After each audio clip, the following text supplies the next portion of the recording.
And the thing is, I do believe there was talk about these things. I believe if we study history, the Confederates were able to shoot pterodactyls, back in the Civil War, and they spread these things out. Anybody can look it up online. Google it They yourself. spread these things out, and this is a historical fact. So, they spread this thing out, and it's got a huge winglet. It was a pterodactyl they shot. So, of course, these things have been around. Now, they went extinct, obviously, slowly, but surely. And so... What I'm saying is Jesus wrote a dinosaur to work. That's history. It's in the Bible. How to Train Your Dragon. Historical facts. And if you don't believe it, do your own research. Pull up Google. You'll find the picture, I promise. Oh my god. Thank you, John Gleason, Godless engineer, for gifting me this beautiful moment. Y'all remember when they tried to cancel Steven Spielberg for posing with an animatronic triceratops animal rights activist?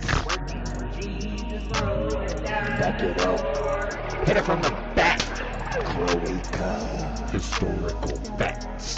Eat my ass, BP. You're down here bailing on the rest of us because you don't want to process your grief and shame like a normal person by drinking and mistreating strangers. No, Rick. It is you who must nibble my cloaca, or bird asshole. Everyone knows what a cloaca is.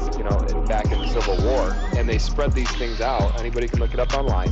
They spread these things out, and this is a historical fact. So, they spread this thing out, and it's got a huge winglet. It was a pterodactyl they shot. So, of course, these things have been around. Now, they went extinct, obviously, slowly, but surely. And so... Paul Bunyan was sharing some Funyuns with his pet velociraptor. Whoa. Oh, you thought it was an ox? Roll back the clock. Let me knock the socks off. Historical facts. I didn't cut out. You heard me. Are you a pervert or something? Okay.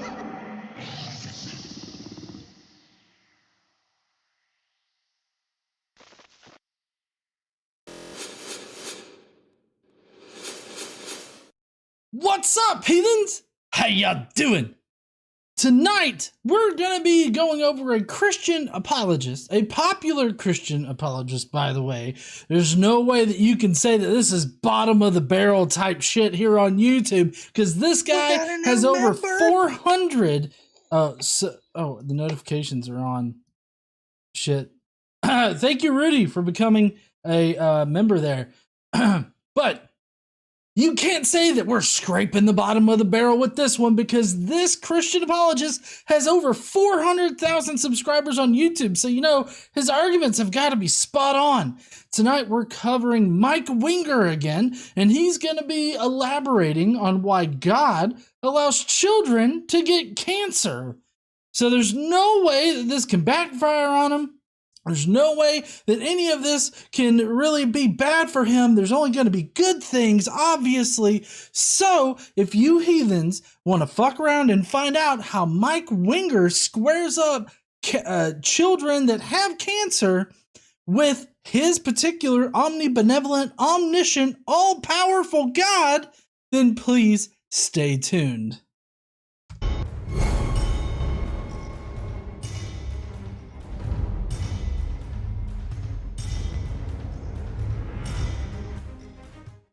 What's up, heathens? How y'all doing? A lot of things are great when they're thick. But you know what shouldn't be thick? Your wallet. I mean, look at this thing. Stop treating your wallet like it's an industrial-sized Swiss Army knife and get yourself a Ridge wallet.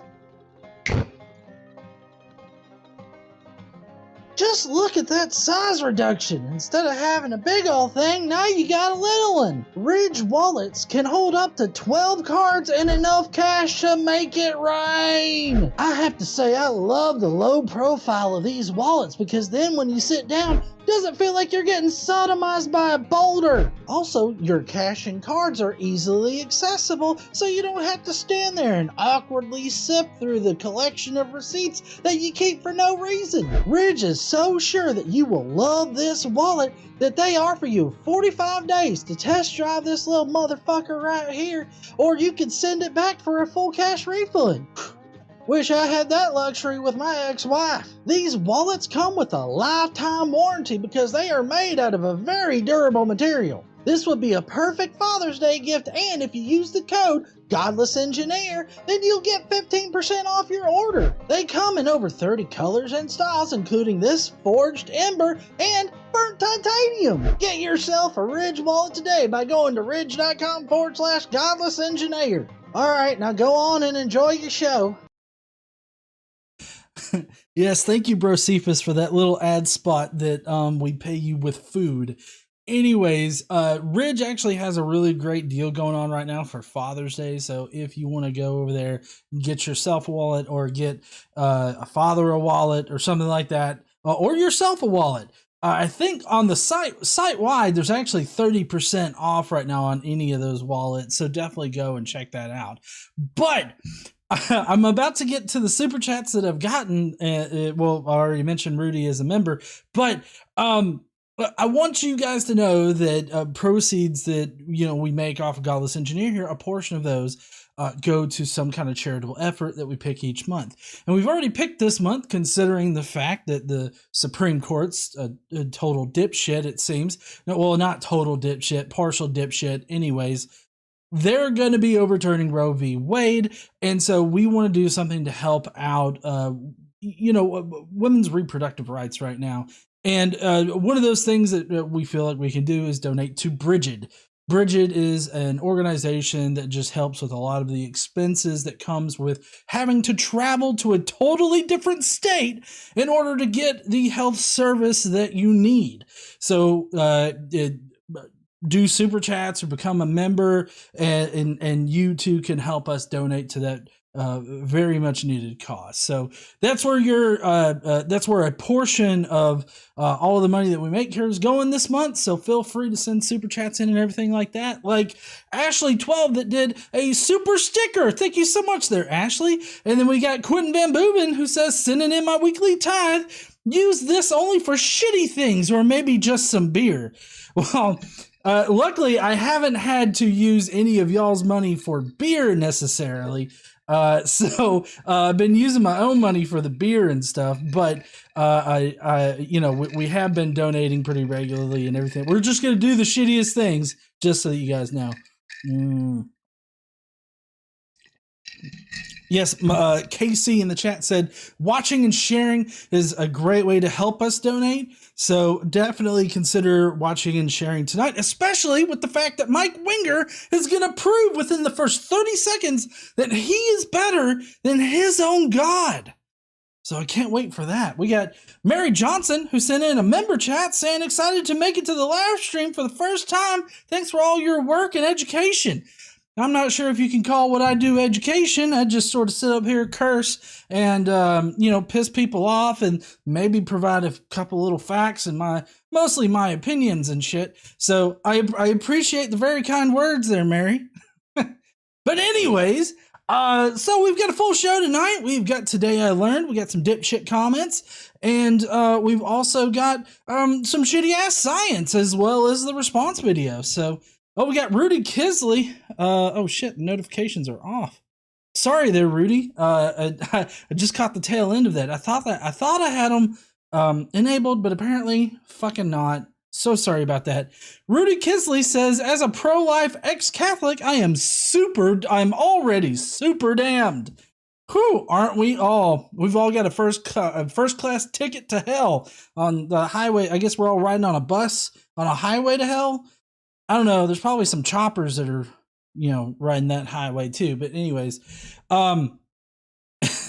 education, Snorfoot says, yep, that's exactly how I would describe whatever the fuck I do on this channel. So anyways, let's go on ahead and get into the Today I Learned. I hope you guys want to learn some shit. I know I do. Gotta get this. Oh, we got Jay-Z Meister who says, I was too young to tithe as a Christian. What are you doing?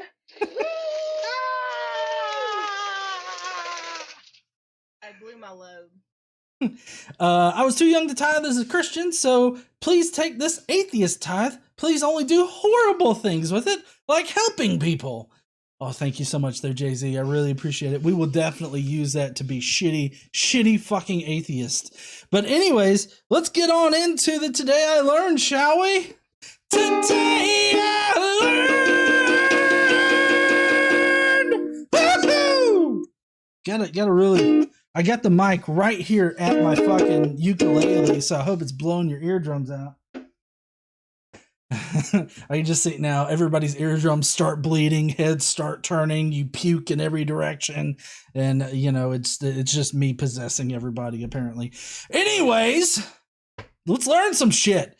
We got Today I Learned in the 1800s, a cult leader gave 600 acres of land to God, but the state of Pennsylvania took possession and sold it because the Almighty didn't pay his taxes. Well, it seems like everybody believes in God until he doesn't pay his own way, huh? I mean, how can you really, how can you give land to God and then expect the government to be like, well, shit, it's God's. I guess we can't do anything no more. Like, they're going to come and take it because you're not paying, like, anything. Like, you got to pay your taxes on it. If anybody should know that, it should be Kent fucking Hovind. Anyways, let's see. Let's go to the next Today I Learned. Remember, Kent Hovind's always just trying to help, okay? Anyways, next in Today I Learned, which first we've got Elizabeth Richardson with the super chat saying Hovind was just following the Lord's example. He should have followed a better Lord's example then. I mean, it kind of seems like God, in the Bible when it says, here comes the gravy train. In the Bible when it says, render unto Caesar's what is Caesar's, maybe Kent Hovind should have read that part a little bit more. Like maybe a couple more times, like just, read it and understand that it says to pay your taxes right there. I don't know. I'm not a preacher or nothing, but I think Kent Hovind's hardly a preacher too. Anyways, thank you, Elizabeth, for your super chat. Next up, we've got Today I Learned that 1990, a pilot was partially sucked out of his plane when the windscreen failed. The cabin crew couldn't pull him back in, so he dangled outside the plane for 20 minutes until the co-pilot landed the plane. The pilot made a full recovery. Well, shit. Can you just fucking imagine? You're dangling out of a goddamn plane for 20 minutes. It's like, can y'all please land this sumbitch? I mean, goddamn. I mean, at that point, God really tried to take that motherfucker, but he was not wanting to go yet. Oh, we got another super chat from H.G. Wellington. This person just bought an express ticket to hell. Yeah, burning in hell. I'm scared for women in states like Texas, Oklahoma, and Louisiana. Thanks for doing your part to fight theocracy. Ooh, yeah, and I've actually got a video coming out next week about theocracy, I guess, in general, and how the radical right, radical Christian right's trying to actually gaslight everybody. So I hope you'll tune in for that there, Wellington. Thank you so much for your super chat, though. But anyways, I have to say that this would be one of those times where if I had to shit, I would have shit my pants. If my ass flew out of a plane window and had to dangle for 20 minutes. Like, I just wouldn't even feel bad about it. Like, listen, guys, I shit my pants. Y'all might want to be careful getting me down. All right. And then finally, we have some Mark Twain Today I Learned. So today I learned Mark Twain wrote an essay titled Concerning the Jews, which, to be quite honest, sounds a lot like a manifesto by some asshole who's about to shoot up whatever next location. It sounds exactly like one of these right-wing fucks out there right now. So just saying. Anyways, he claimed Jews didn't do their part in fighting in America's military. In response, the War Department revealed that Jewish Americans were represented in the military at a larger percentage than their share of the population. So fuck off, Mark Twain. God damn.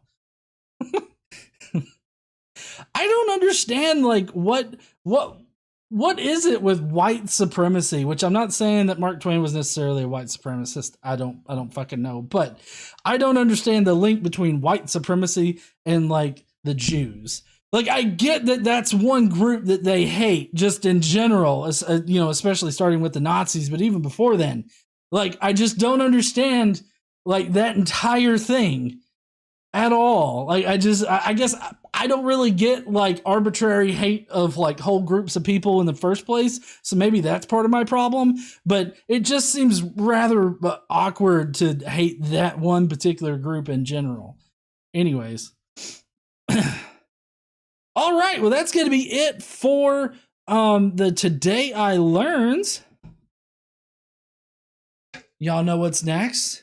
Casey's down in the kitchen because we've got a half story. So I'm in the top level. She's down there making some keto coffee, blueberry coffee cake or something like that. But now we've got comments of the day. Comments of the day. Prepare to facepalm yourself into next week. Just trying to help them, okay?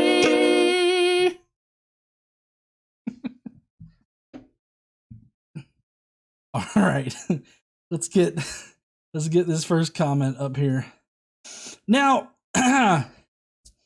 before I show this first comment, we are currently right now in an election season. Like, we've got some primaries going on for different Republicans. You know, we've heard about Madison Cawthorn, the tree bully himself, lost his seat, which is great. Now I feel like other people need to do this for like Lauren Boebert, Marjorie Taylor dipshit, and also we don't need to vote this person as fucking governor. Candace Taylor. We KC sent a message saying love you.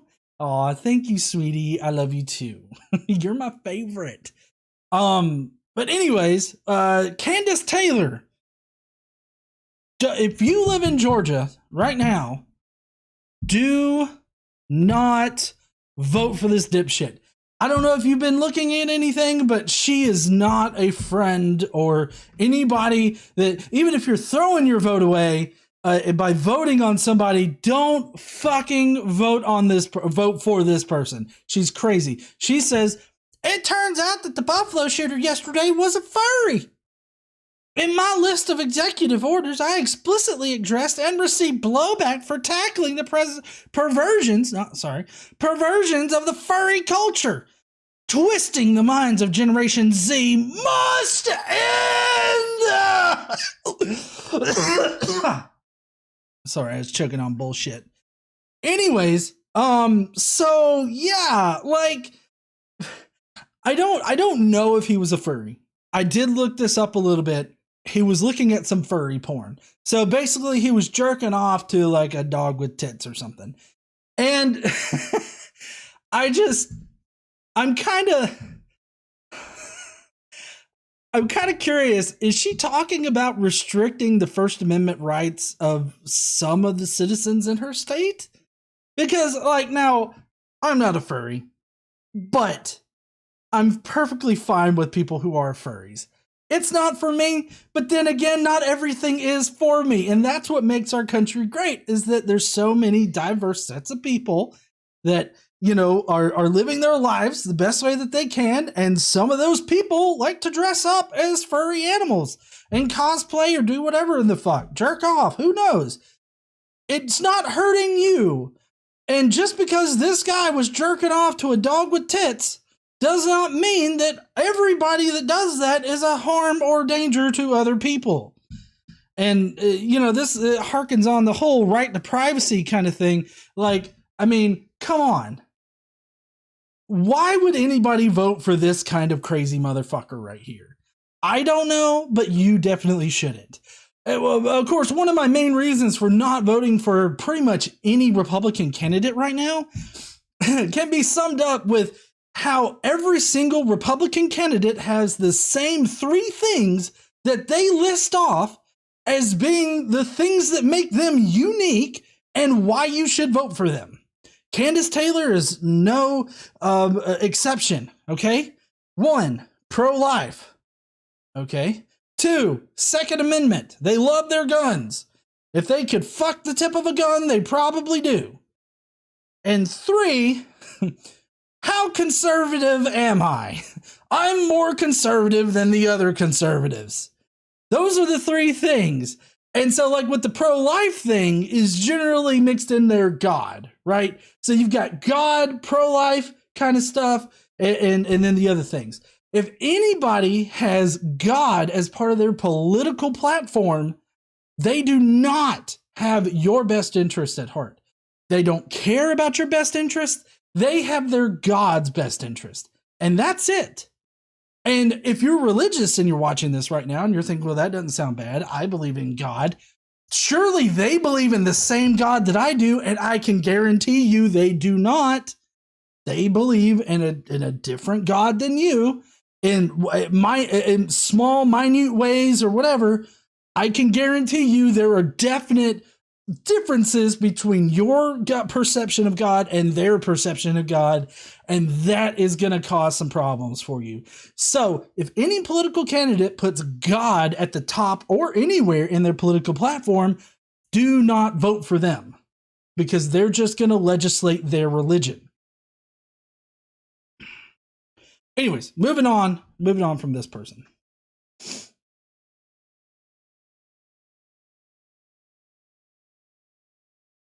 And so these people right here, they really don't like contraception.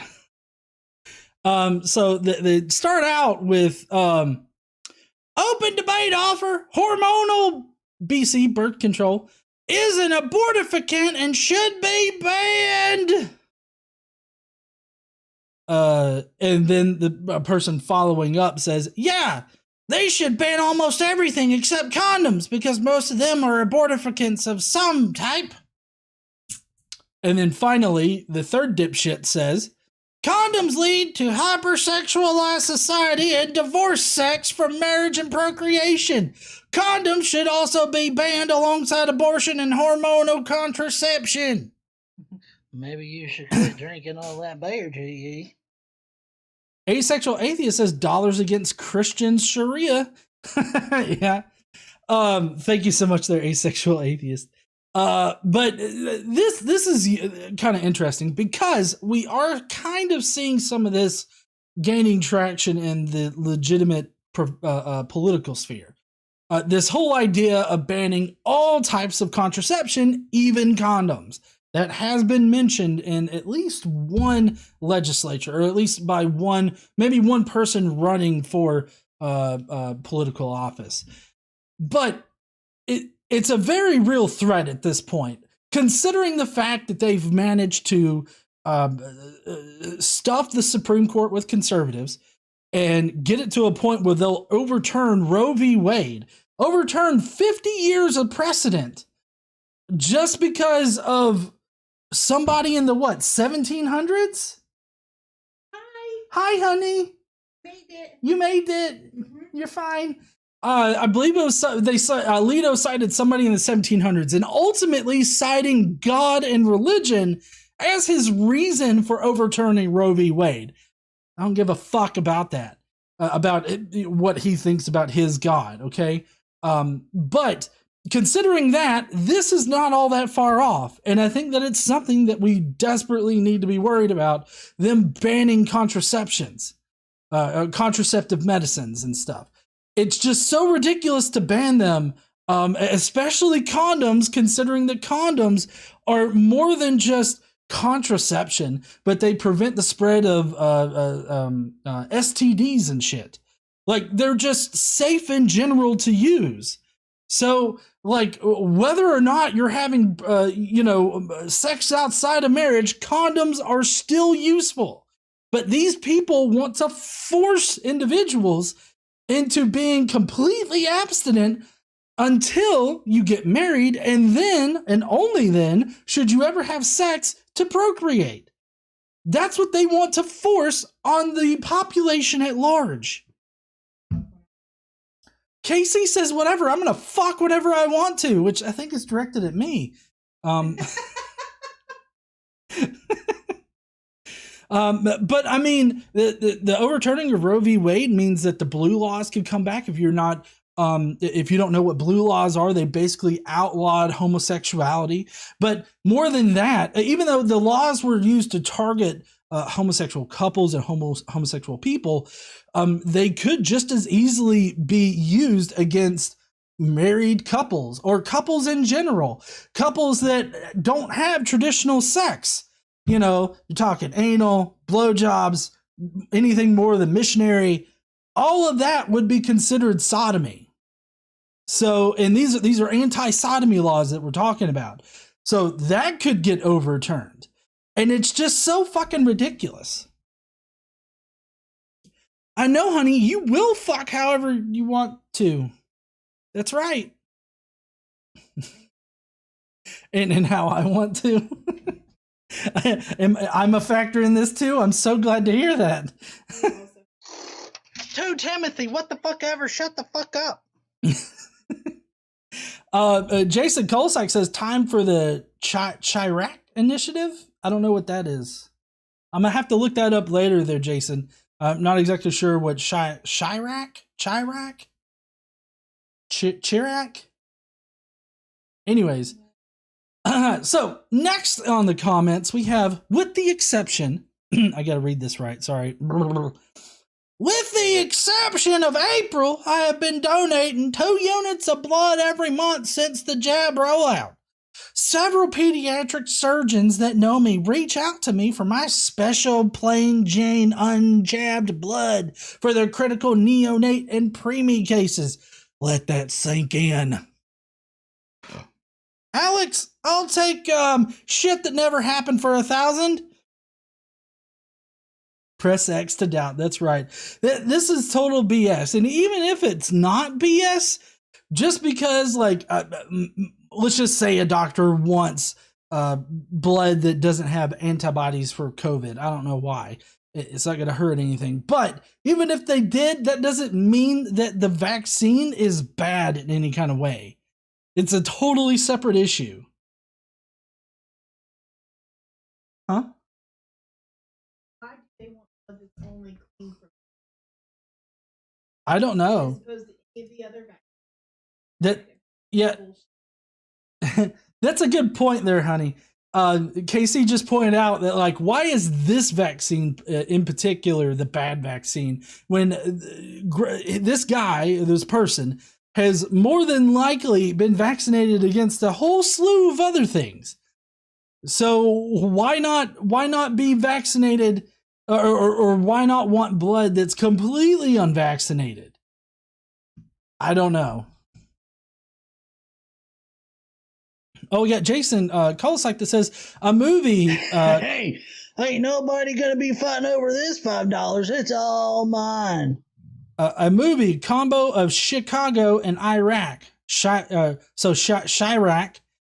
get rid of guns or no nooking. Oh, okay. Well, you either you got to get rid of guns or there's no sex or something. 2 Timothy, what the fuck ever? Shut the fuck up. I don't know what the movie is, but we're gonna watch it later. Math Wiz, yes we are. Mathwiz says, that didn't happen so much. It caused things that did happen to unhappen. Oh, yeah, good point there, Mathwiz. Sorry, it took me a second to process that. Sorry, I'm a little slow tonight, I guess. All right, next up on the comments, we've got, in a just society, anyone who uses the euphemism reproductive rights would be executed on the spot. Funny how there isn't any reproducing in their reproductive rights claim. I mean, the fact that you think that the fact that they are so pro-life, like we've been seeing this all over the place ever since the pandemic started. people being so fucking pro-life that they will kill you to force you or force somebody to have a baby. Just going to show that they're not really pro-life, they are pro-birth. And, you know, nothing could be even clearer of a message. There could not be a clearer message that they are pro-birth and not pro-life, or at least concerned about babies, than voting down a bill, a bill for $28 million, I believe it was, right? Yeah, to solve the whole baby formula crisis. Well, help the baby formula crisis. At least alleviate it a little bit. And so, like, it amazes me how they keep saying, we're pro-life, not pro-birth. But no, you're literally pro-birth. You don't give a fuck what happens to the kids after the fact. Other than, what was that Amy Comey bitch said, we need a domestic supply of babies. I feel like that's her saying that we just need a factory where we churn out babies. That's her sign. She did the Nazi salute, guys. That kind of seems like what Amy Comey Barrett wants. That she wants a little Gilead is what I feel like she wants.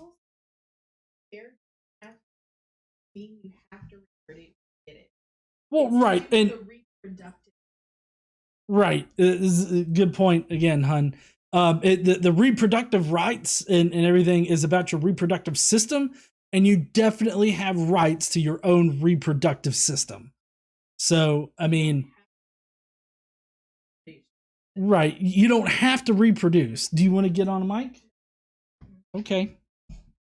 Vanta Blue says, as George Carlin said, the GOP don't care about kids until they become old enough to become soldiers. That's true. And honey, I don't know if you've seen this, but this right here, I should have turned this on a little bit ago, but it definitely deserves the conspiracy thing, okay? All right, listen up, guys. All right, here's a news headline. A Republican witness at a congressional hearing just falsely said that Washington, D.C. is powered by aborted fetuses. Quote, in Washington, D.C., fetuses are burned to power the lights of the homes and streets. The next time you turn on the light, think of the fetus incinerators.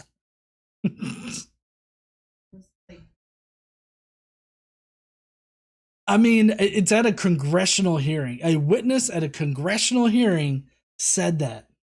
They strolled in with their fucking shirt like on top of their belly, playing with their innie, their belly button, and was like, hey, you know, it's powered by fetuses, right? How are we going to keep the lights on in Washington, D.C. without all these fetuses?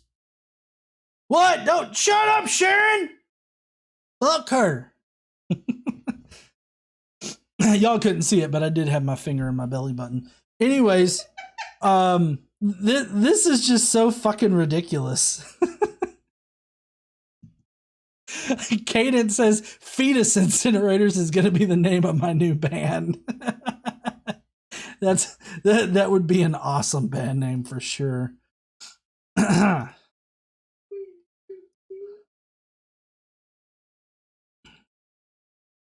You're fine, hun. I feel like this needs a special prop right here. Hold on.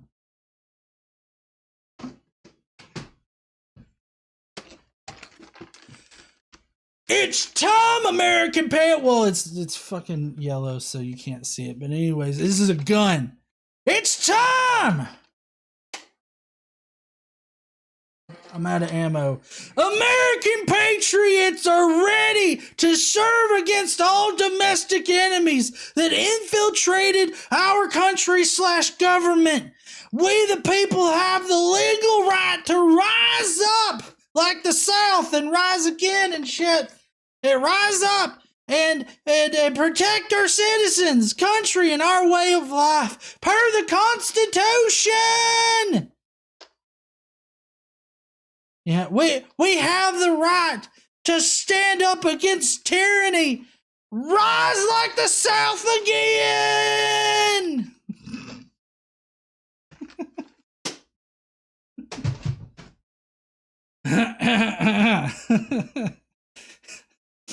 So this is particularly crazy. Also, the kind of rhetoric that enrages, like, you know, young adults to go and shoot up an entire grocery store. So I hope this person feels great about himself for stoking that particular fire, which I believe is what he's meaning to do. And I don't know how many people, like, I don't know how many people love this post, but 490 motherfuckers liked or hearted it. This is concerning.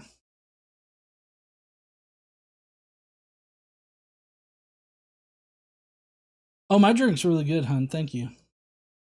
I've drank it a little bit.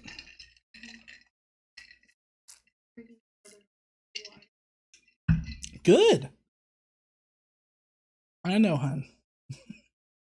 Finally, on the comments, before we get to Brocephus's TED Talk here,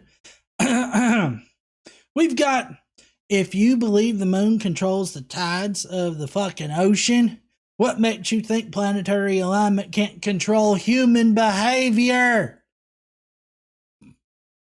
Well, person, the moon has gravity, and the gravity interacts with the Earth, which is what affects the tides. The movement of the moon in its orbit around the Earth, that affects the tides. Fucking Saturn has shit all to do with whether or not I'm pissed off or having a good day. Saturn doesn't mean shit. Mercury in retrograde, that doesn't mean shit. Other than, I guess, maybe what time of year it is.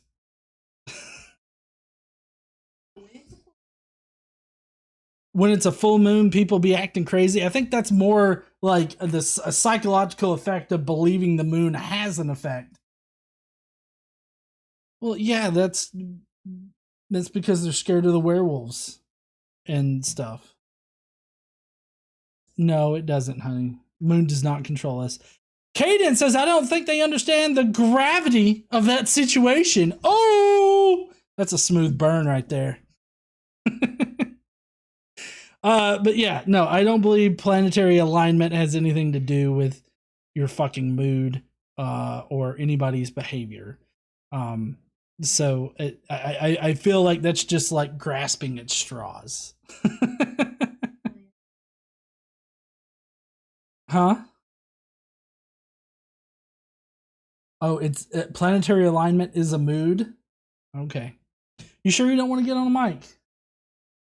You could freestyle it. Okay. I could try to move it over there for you. Okay, well, that's your choice.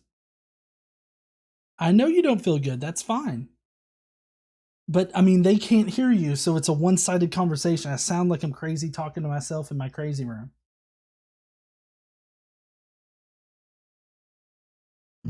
Let's not get into whether or not I watch my streams. Okay!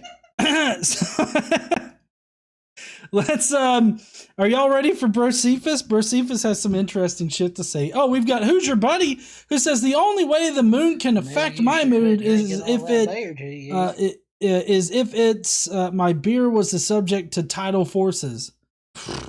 Yeah, I agree. If the moon affected my beer or my crack and cream soda right here, which that's what I'm drinking, by the way, crack and cream soda, then I would definitely get pissed off by the planetary alignment of the moon, which, I mean, that's a satellite, not a planet, but you know. Huh? Oh, you pour me more when there's a full moon? Maybe that's why people have heart attacks. They drink more alcohol. Who knows? I don't know.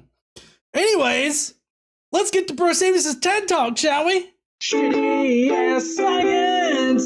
We're gonna answer some science shit really wrong. Brocephus, What? you coming? I mean, I guess. Don't make me do them damn rich things so much. By the way, I appreciate all that food y'all cooked up the other day. I made that good. Oh, yeah. Also, GE was a little bit of a dipshit with the Taco Bell order, so I got me 2 chalupas. You know, I don't need your judgment there, bro, Cephas. Fuck yeah, Mexican pizza. I can't wait to get that shit if they'd ever fucking get in the shells. Anyways, fuck, I had to put on a shirt. Normally I don't wear a shirt, okay? I hate sleeves. But, you know, y'all should know that. Anyways, what's up, y'all? Hope y'all are enjoying hell because I'm here for a TED Talk. All right? Today we're talking about global warming. Why aren't we doing this to reverse global warming? Indian minister fighting climate change by pouring cold water on the model globe. Well, that's an easy one to answer. Look, we can't just be pouring water on our shit all the time, okay? We need real solutions here, okay? What we need to do is maybe get everybody in the United States like a voodoo, like cursed globe, and then we can pour water on it, okay? Maybe that would work if voodoo was a real fucking thing, or whatever the fucking this guy does.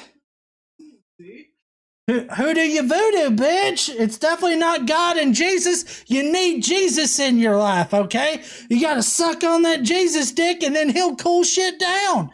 Cause, I don't know, what fucking book was it? Something or another in the Old Testament. God has chalices of water in the heavens. Okay, he's got storehouses up in the heavens of the basic precipitation that we get here on earth. And one of those is water. So what we need to do is we need to get right with Jesus, get right with God, and he will cool the earth down. So that's all we got to do. But by pushing this shit right here, God don't like it because this is you sucking Buddha dick or whatever the fuck this guy believes in. Whoever he believes in, whoever dick he sucks, that is an affront to God.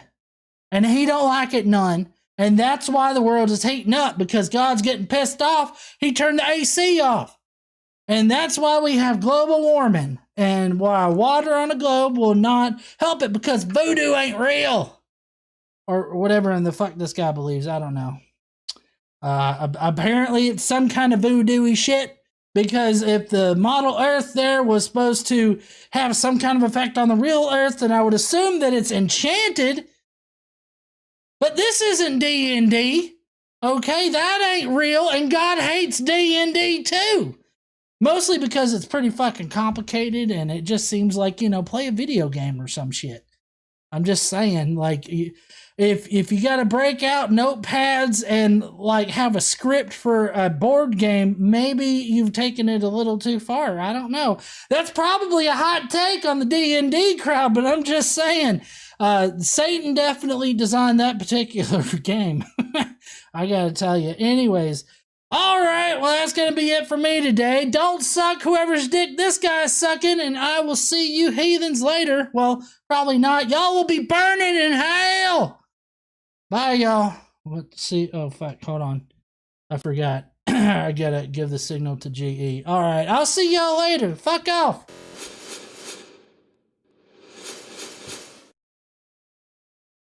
Bro, Cephas, did you just tell my audience to fuck off and go to hell? Listen, they're going to hell anyways. You just got to get right with God before you do, and then you won't burn in hell. It's that simple. The chalice things in Revelation? No, we read something in the Old Testament about God keeping storehouses of hail and shit, and like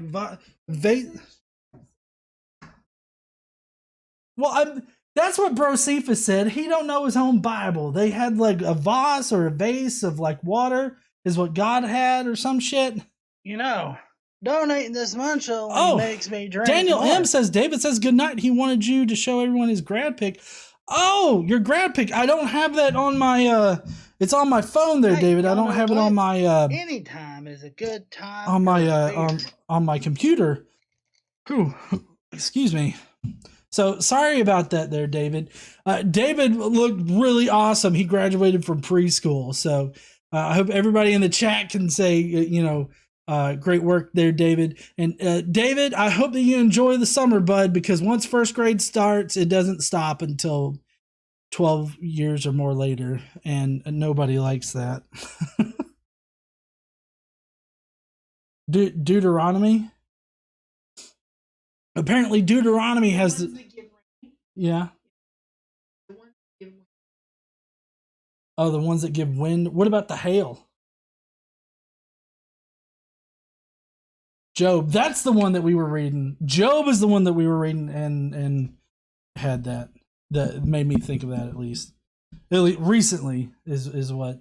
Anyways, awesome there, David. So sorry I can't put up your graduation photo beforehand, but anyways, so who's your buddy says that Josephus guy cusses too much. Lol. What? He doesn't curse too much. I mean, he's a Christian, so obviously it's okay with God. Asexual atheist says good night, David. All right, so obviously this isn't gonna work. I don't need to tell y'all that. So he can pour water on a globe as much as he wants to, but as long as people aren't doing this en masse and as the only thing to prevent global warming, I don't really fucking care. Well, are you heathens ready to get to the response video? Casey's ready. Even though y'all can't hear. Don't give me shit. All right. All right, heathens. Well, tonight we're going to be going over Mike Winger discussing why God allows children to get cancer. And it's a very interesting question because what we're really trying to get to is why does God allow suffering? Okay? And that's an important question, primarily because if God is omnibenevolent, like Mike Winger believes, and he's omniscient, like Mike Winger believes, and all-powerful, like Mike Winger believes, then cancer in children really shouldn't exist. Like, I have no idea why that would be the best solution for any child.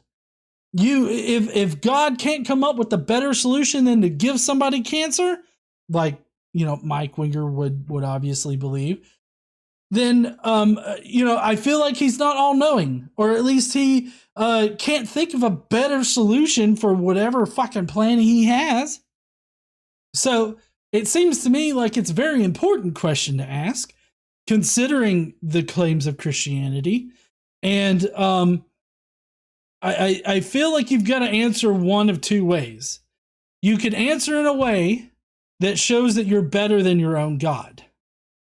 Or you can answer in a way that sounds a lot like you're just giving God carte blanche to do whatever, and you're still going to naively believe that he's an all-good, all-powerful, all-knowing God. I feel like those are the only two ways that you could go about it. Unless you just say, I don't know. I guess that would technically be the third way. I don't know. Kind of deal. But anyways, let's see how Mike Winger answers this particular question. Number 15, Gabriel C. says, why does God allow children to get cancer and other terminal illnesses? Gabriel, this is challenging for a number of reasons. Oh, yeah, definitely a number of reasons, including theological ones. Can you hear fine, hon? Yeah? Okay. I feel like theologically the question's a problem, because if God, like I said, is an omnibenevolent God, then it would seem like you wouldn't allow children to get cancer. What has a child done exactly that would make them deserving of cancer?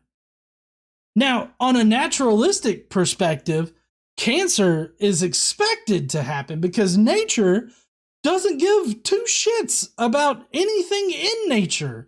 Anything that exists, it doesn't give any two shits. It's amoral, is my point here. Nature is amoral. It doesn't have a sense of morality. It doesn't have any kind of sentience or anything like that. Nature just operates. And under that idea, cancer in any living creature, no matter how old it is or how young it is, makes sense because, our bodies, like organic bodies, are imperfect machines, imperfect organic machines. So mistakes happen. Cancer is a genetic mistake. Like it's a mistake in your cells. It's a mistake in your genes sometimes. Like and genetic illnesses, obviously, and other terminal illnesses are what we would classify as mistakes. So I feel like on a naturalistic perspective, this is easily explainable. But on the whole idea of an all-powerful, all-good, all-knowing God, there's a problem.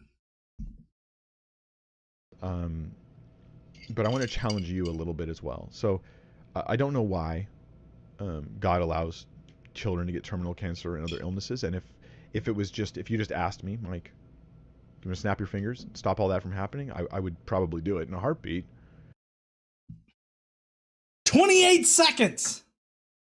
It only took Mike Winger 28 seconds to demonstrate that he is better than his own God. Because if Mike was God and he saw a child with cancer, he could snap his fingers and take that cancer away. And guess what God doesn't do if he exists out there? If he does exist, God chooses not to do that. And so that makes Mike and any Christian that thinks like him so much better than his own concept of God.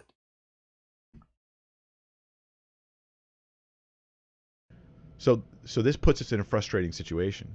God, you're running the world in a way, and in some ways that are infuriating to us and it hurts our hearts, and even just hearing about it, let alone being a family who's experiencing it. I know Christians who've gone through these kinds of situations, and it's beyond words, the kind of suffering and the kind of pain and the kind of just tiredness of everything and all the stuff. It's beyond words. I agree. It is beyond words.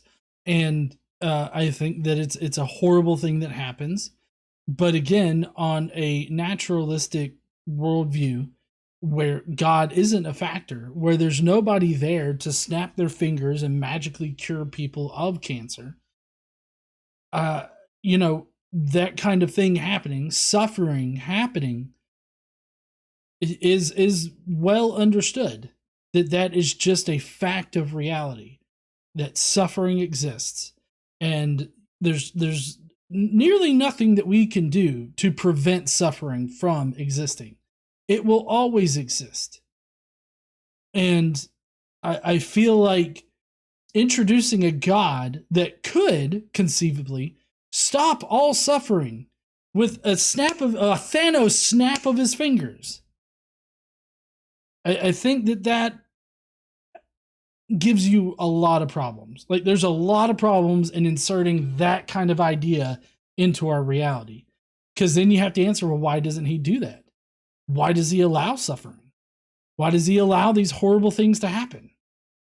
It would seem that in the Bible, if you're pious, if you praise God and do everything right by God, do everything that God asks of you, you should be rewarded for that by that God. Because, that's what it says in the Bible. Of course, the Bible has contradictory things where it says, even, I believe it was in Job that we read this, but even good people suffer.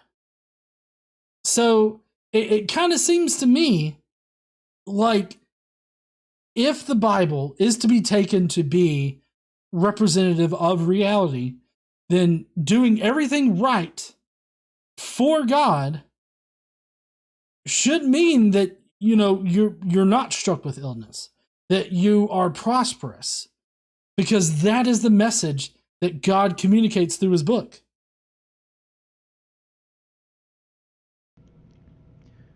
But here's the challenge. I'll push back a little bit, and I'll say, when we ask God, why are you doing this, or why aren't you doing that, we are potentially putting ourselves into a place of lack of self-awareness, where I don't recognize that I'm just a human living in this world. I'm this tiny speck of a being trying to challenge how God is running his universe. This is a humility that we desperately need. I mean, it will save us from falling into horrible deception, because anyone can look around and add up the horrific things they see happening in the world and conclude that either God doesn't exist or I don't like him.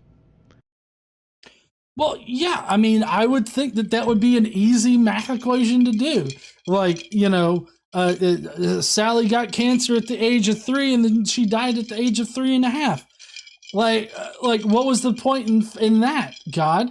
And so, I mean, it's either God's a dick or he doesn't exist. And I feel like if you go with, oh, well, that particular concept of God doesn't exist, like this whole idea. Sorry, let me put this down. Yeah, I know.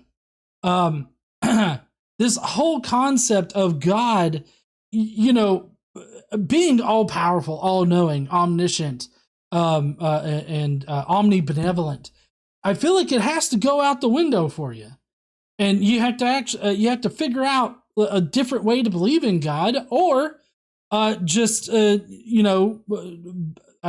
back a little bit and try to figure out whether or not this God does exist, and I feel like that's a perfectly reasonable path to take. And what Mike is essentially doing here is saying, well, I would stop cancer in its tracks. I'm not God, and I can't know why God would allow this. So me saying that I know better than God is something that'll definitely get lightning shoved up my asshole. So I'm not going to do that. I feel like is essentially what he's saying here. And I feel like if God can't do the very basics of just what we consider dignity, like if he can't exhibit like dignity on a very basic level in that way, then maybe we're better than that definition of God. If you find yourself saying, oh, this is bad, it shouldn't happen, why is God allowing this? Then I think you've already shown that you're better than your concept of God.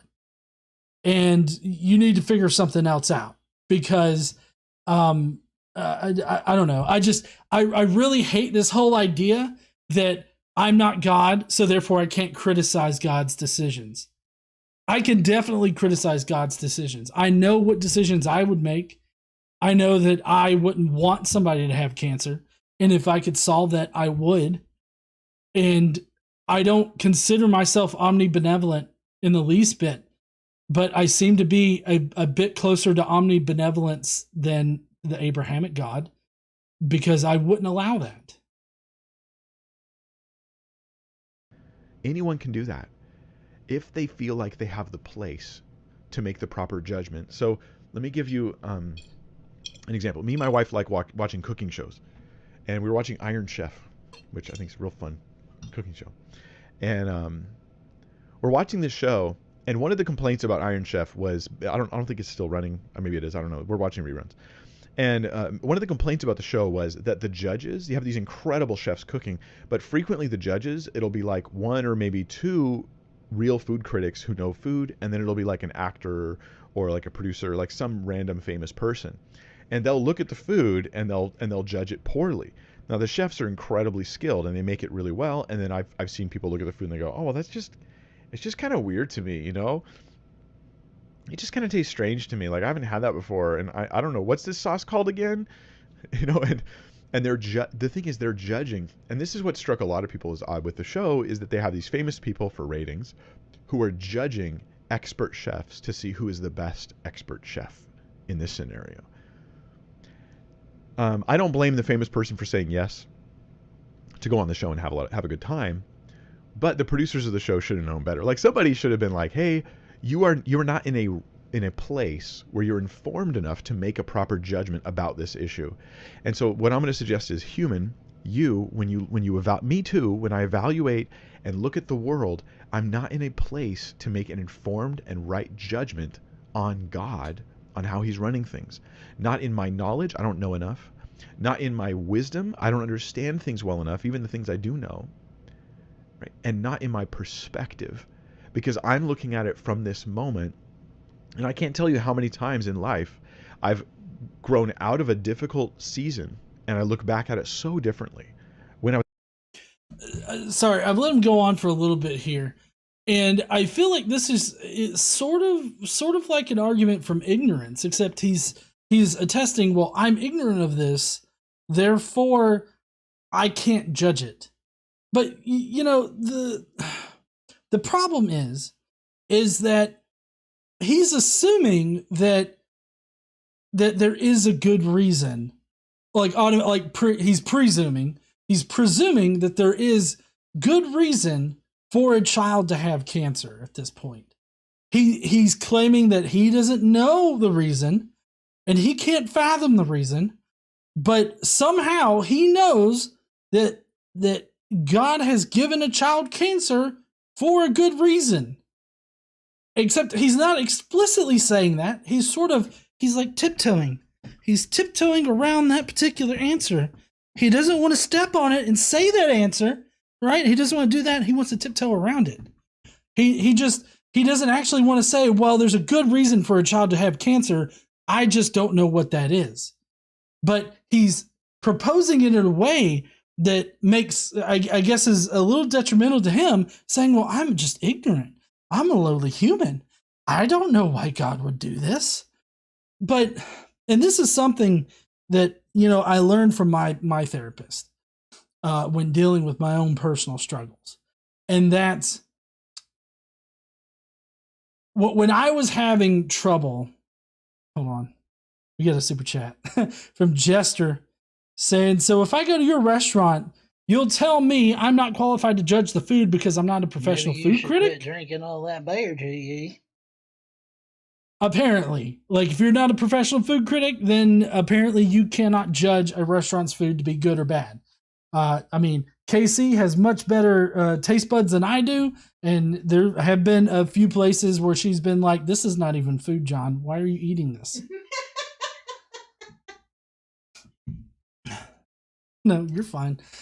But something that I learned from my own therapist and in my own struggles with trying to know whether or not, like, I'm being a good parent to Xander. And I something that I still struggle with. But, you know, they would tell me, like, you know what you would and wouldn't do for your own son. Right? Like, I know that it would be a bad thing for me to, whip Xander with a belt. Like, at least in my own view, hitting Xander with some foreign object is just not something that I would ever do. Or, berate my son into feeling like shit or something like that. Like, I would not do that to my son.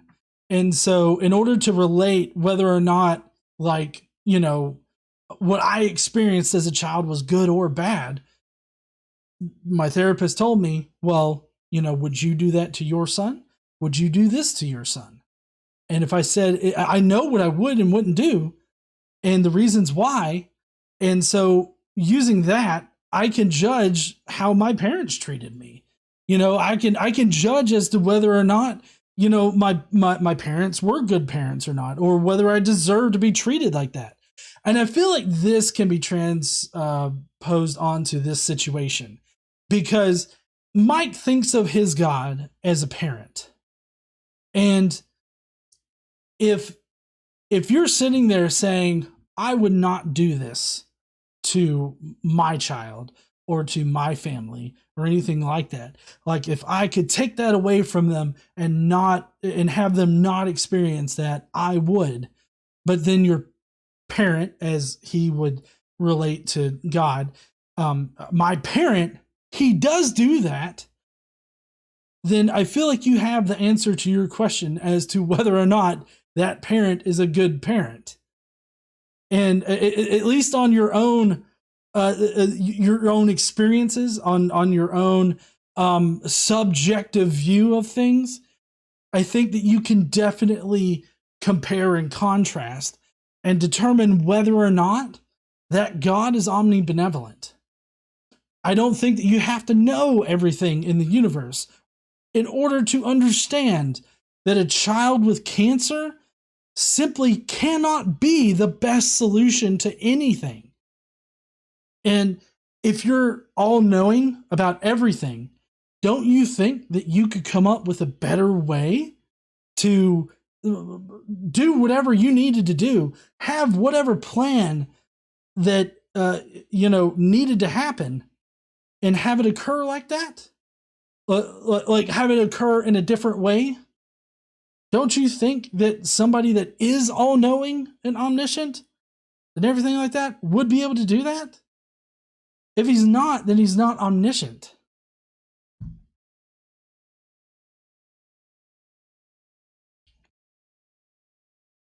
In the middle, all I wanted was out of it, but I look back and some of those seasons I'm glad I went through it, even though it was horrific at the time. It's hard for me to hear myself say that because I've been through some stuff, right? And you have too. Have you? I mean, I don't know what Mike Winger's past has been like, but whenever somebody says that, I'm like, well, shit, what have you been through?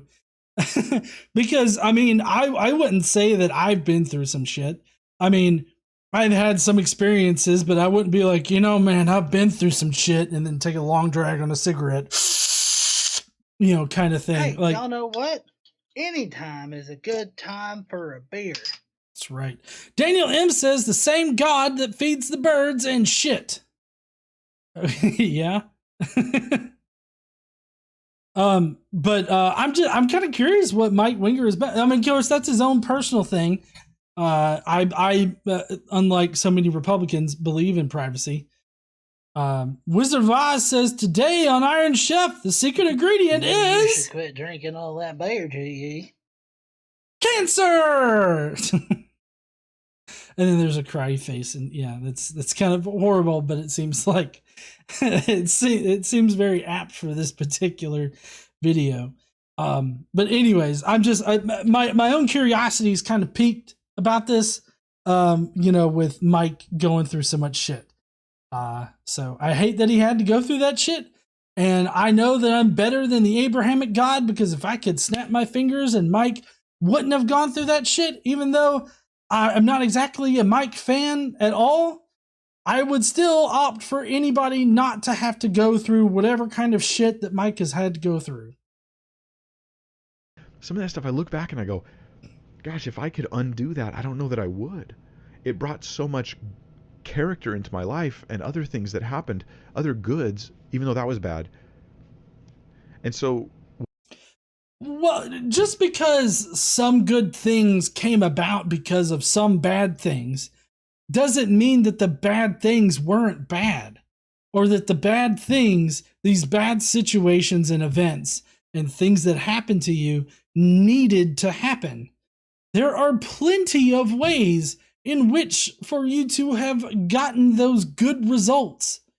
And the fact that God chooses to have people go through various types of suffering in order to bring about the good things, instead of figuring out another fucking way in order for it to happen. Like, I don't know, like if let's say one good result is that you have a better appreciation for life.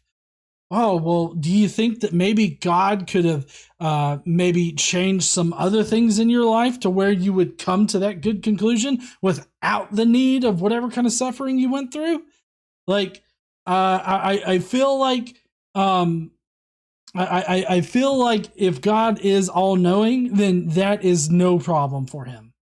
The fact that people act like Christians in general, act like it would act like, oh, well, I don't know if there's a better way. No, I'm not expecting you to know if there's a better way, but I'm definitely expecting the omniscient dickhead in the sky to know. What I'm going to say is, we lack perspective. As a Christian, what you have one tool that will help you in this. You have multiple tools. One of them is God has a plan for the future, not just the present.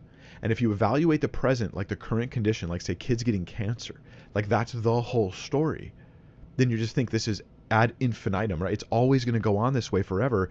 God, I can't stand that. I can't handle that. I reject that. I reject you. But if you realize that a new heaven and a new earth are coming, this is Christianity. Oh, okay. So let me get this straight. I feel like what he's saying now is that it's okay for children to get cancer because they're going to go to heaven. So, like, the good thing about children getting cancer is that they're going to die? That's right. I'm choking on bullshit too there, hun. I mean, he realizes that Hey, ain't nobody gonna be fighting over this $5. It's all mine. Deviant Outcast says, sending love to GE and anyone who speaks out against child abuse. Child abuse, yeah, that includes forcing a child to be born to someone who can't or doesn't wish to be pregnant, regardless. Thank you so much there, Deviant Outcast. I appreciate you. And yeah, I agree. That's why we're donating to the causes that we donate to help with that situation. But yeah, I mean, I feel like Mike is just kind of being covertly gross here. Stating that, oh, well, it's okay because they'll die and they'll go to heaven. And apparently that's God's plan. Like, God gave that kid cancer so that they can suffer and then finally die. Like, instead of God snapping his, like, if that was the case, if God wanted that child to come to existence for a small amount of time and then die, why wouldn't God just snap his fingers and cause that kid to die? He's so liberal with the fucking lightning bolts in the Old Testament. Why doesn't he just lightning bolt that shit? Like he's playing a Magic the Gathering game or some kind of shit like that. Like, why can't he do that and just kill a person instantly? Why does he have to give somebody the horrible disease of cancer and have them suffer and have them fight only for them to die? And then he is presuming that there is a new heaven and a new earth and all this other kind of shit that this person is going to be going to. If you have to presume that stuff and you don't actually know these things, which there's no way that Mike can know these things, he just sincerely believes these things, I feel like that kind of makes it a gross position to have. Got a confirmation from my colleague over there, KC, that it is in fact gross. I feel like if we got a third person in the chat, we can make this atheist law. This is a gross fucking position. Just say gross in the side chat if you feel like this is a gross position. Quentin Van Boeven is the third. That is it. The council has spoken.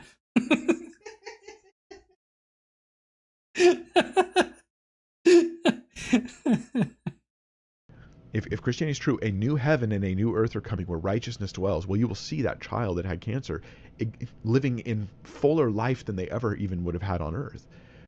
Like, oh, Daniel M sent a super chat saying, "Yep, hey, gross." Shit. This person just bought you a bear.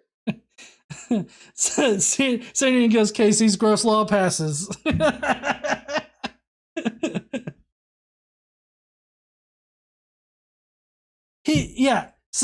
So thank you for reminding me about that, hun. So Mike just said that kid will have a fuller life in heaven. Like, how it, like, at what point do you have to get to in, like, being religious or whatever, where you are deluding yourself into thinking, oh, it's a good thing they have cancer because they're going to have a better life in heaven? I mean, like, he's literally deluding himself into thinking this. I mean, it's so uncomfortable for him to think about a child getting cancer that he has to tell himself, oh, they'll be better off in heaven anyways. Like, what the fuck, Mike? You have violated Casey's gross law of 2022 a second time.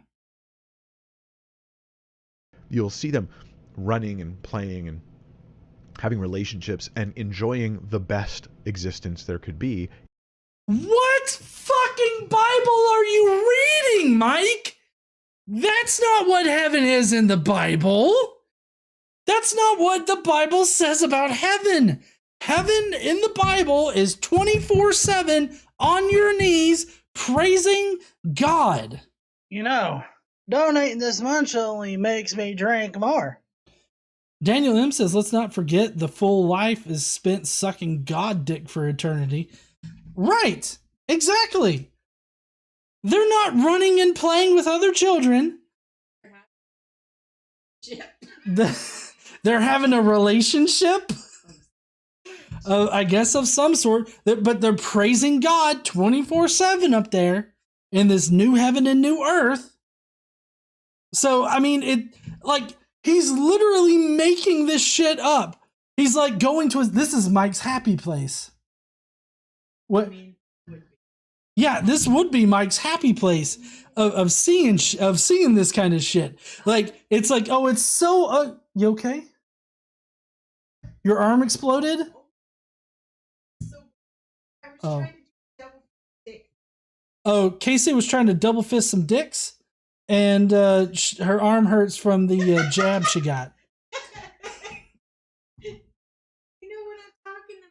I know, it's the Trump double dicking it. It's okay, honey. You just take it easy, okay? Anyways, but basically Mike is so uncomfortable thinking about children with cancer that he has to go to his happy place. He has to think about that child that had cancer is now in heaven without cancer, running and playing and frolicking in the field that's definitely not full of snakes, and that's just where they are. And I mean, as long as you can delude yourself into thinking that, you can still praise God. Hallelujah, amen. You're fine. In the new heaven and new earth, and only those who want to be with God and want holiness will be there. It'll be perfect. It'll be wonderful. It'll be holy, and it will last forever. So when you compare that eternal glory to the current suffering, even of, say, a child with cancer, it changes your perspective. Well, couldn't this work for just anybody, not with children with cancer? Like, I feel like this could definitely play into people that, you know, are I guess prone to depression and suicide and all this other stuff, and being like, well, you know, it's just going to be so much better on the other side of this. Like, it's just going to be so much better in heaven. Like, if you're going to devalue this life so much to where it's insignificant, and it's so insignificant that not even a child with cancer could persuade you that that child's suffering is unwarranted, then I mean, why is anybody's life important? Like, why be pro-life in general? Why, you know, if people like Mike, like Christians, specifically, at least in the United States, think that abortion is murder, or abortion is killing a child, which it's not. Just want to put that, it's not killing a child. But even if you thought that it did, would it not be better to just go ahead and send that kid right on to heaven where he'll be frolicking in the fields? Like, could you not use this kind of reasoning in order to, you know, make cogent arguments for other things that Mike would definitely disagree with?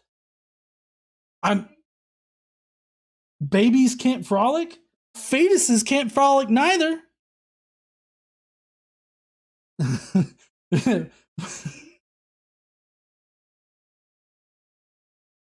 Oh, is it still low? Because I turned it. I mean, I've got it about 3 dBs above but I just turned it up to 6. So, but we're almost done. So sorry about that. Y'all have to wait for the director's cut in order for it to sound right. That's my bad, I guess. But I mean, couldn't you, like, using this particular argument, you could argue for so many things that Mike wouldn't like. And I feel like it's a very dangerous thing. I think that anytime that you're deluding yourself into thinking the best outcome for the worst situations just all the time, I feel like you're just ignoring reality. And that's what Mike is doing here. It's too uncomfortable to think about children getting cancer, suffering, and then death just being the end of it, as far as we know. Like, that's uncomfortable for him. So he prefers this fantastical scene of frolicking children, former cancer patients, that are just the happiest they'll ever be for eternity. I don't know if anybody has seen Interview with a Vampire, but being a child forever sucks. It was, what's her face? Kirsten Dunst got turned into a vampire when she was a child, and it sucked for her. Oh, and then there was that HBO vampire show. I'm totally blanking on the name right now. True Blood.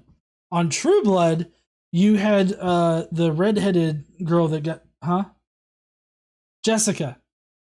Jessica got turned into a vampire before she had sex. So every time she had sex after that point, it would hurt every time, because it would be her first time every single time. And that sucks. So I think I lack the wisdom. I lack the knowledge. I don't really know what's fully going on in the world. I only know the things I'm thinking about right now. I don't really have the wisdom to evaluate those things the way I probably need to. I tend to evaluate with my gut, especially when it comes to suffering. And I don't have the perspective that I will have later when I'm in his presence. And so those things, to me, change everything. So it changes everything for him to think about how much he doesn't know. But he knows enough to know that God exists, and he knows enough to know that God has a good reason for giving a small baby cancer, or some kind of blood disease, or any other kind of disease, or for somebody to get raped, or for any of the horrible things that happened. Apparently, there's a good reason for that. I would absolutely hate to hear Mike's opinion about the recent grocery store shooting, or any of the other shootings, or any of the unarmed people of color that have been basically executed by the police. Like, I would hate to hear his opinion on it, because I guarantee it would violate Casey's law of gross. Okay? It would be a gross opinion, and anything on suffering coming from Mike is going to be a gross opinion. Don't let him tiptoeing around the issue. He's tiptoeing around the issue. Don't let that fool you about it. Try to read between the lines of what he's saying to what he's really saying. And what he's really saying is that there's a good reason for children to have cancer. There's a good reason for young children, children are young, for children to die. There's a good reason for these things, but only God knows them. That's how he gets around needless suffering in this reality. But I feel like deluding yourself into that position is really robbing yourself of something, of figuring all this shit out for yourself. Remaining in ignorance of things is never the best solution. Add to this, Christianity has an answer to children who get cancer and terminal illness. Outside of Christianity, what on earth is your answer? Okay, well, like I said at the very beginning of this response, my answer is just that suffering occurs. We are imperfect organic machines, and mistakes happen because we, are natural beings. We were put together naturally through natural processes, and those processes are imperfect. They don't always occur perfectly every single time. Like, the actual process occurs regardless. What I'm saying is that, like, for instance, genetic mutations, they don't always operate perfectly every single time. Like, it never comes out to be like good mutations all the time. Most are neutral mutations. Some are bad, and a few of them are good. But the point is that these are imperfect natural processes, and the fact that children get cancer, while horrible, is something that happens in the world, and you have to come to terms with that. You have to understand that. But I feel like understanding that shit happens, and that there's no magical wizard there to correct shit or to give you fuzzy feelings about it,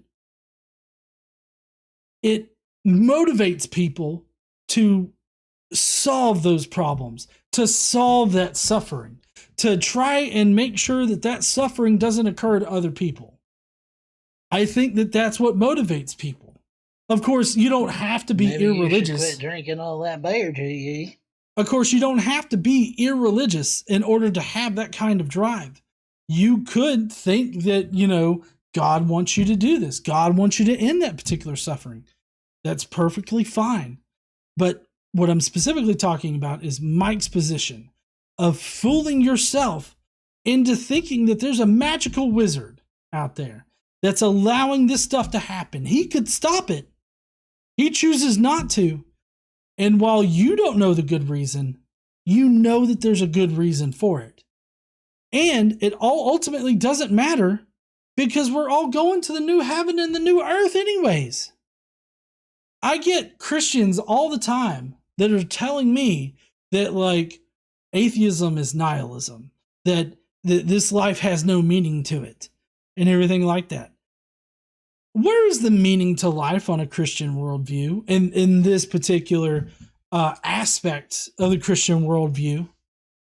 Like, I get that there's some value to it, but I feel like that value becomes increasingly insignificant when you consider the eternity that they think is waiting in the afterlife. At what point do you say, oh, this life is basically meaningless? If you consider the eternity that exists, what value does this life have? Now, I'm not trying to make this argument to convince anybody that this life is meaningless. I find immense amount of meaning in my life, and I think everybody's life is meaningful. We're meaningful to the people around us. We have value to other people, to ourselves. We value other people, our own selves. We value other people. We play important roles in our respective societies and friends groups and everything like that. Like, we have value in our life. But on this particular aspect of Christian theology, of not caring about the immense amount of suffering in this world because, oh, there's an eternity after this life where we're frolicking in the fields. Like, I don't see the value in this life. I don't see why Christians, under this particular point of view, I don't see why Christians should be opposed to abortion. If they think that abortion is killing a child, I don't see the reason why they should be opposed to it.